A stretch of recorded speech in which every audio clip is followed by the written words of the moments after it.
In a world of competing offers, what do you do when you want to make sure that you secure your spot in getting the home, but you don't want to overpay more for the home than need be?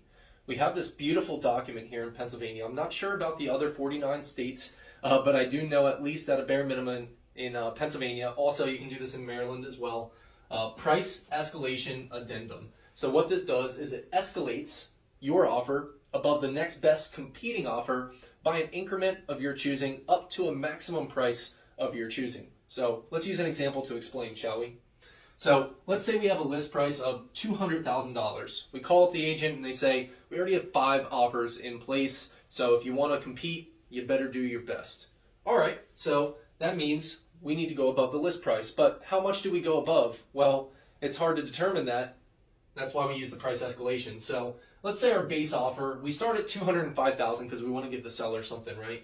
But we put in a price escalation addendum that increases our offer up to a possible of $220,000 in increments of $2,000 above the next best competing offer. So let's say someone else decides that they want to write an offer for $210,000. That's going to, and I'm actually going to switch to this side, that's actually going to escalate your offer $2,000 over theirs, and your offer is now $212,000.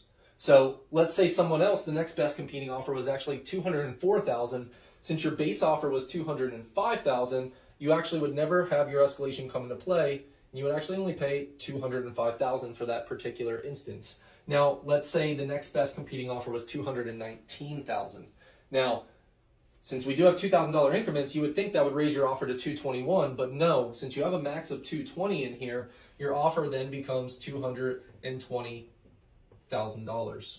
Now, I always tell everybody, if you're using increments less than $2,000 above a price point of $150,000, they might not take into consideration your price escalation, and instead they might look at other terms that are more favorable to the seller other than $1,000, $500, so on and so forth. So when you're using these increments, make sure that you incrementally increase high enough to really make your offer stand and shine above the rest, so that way you can get the home.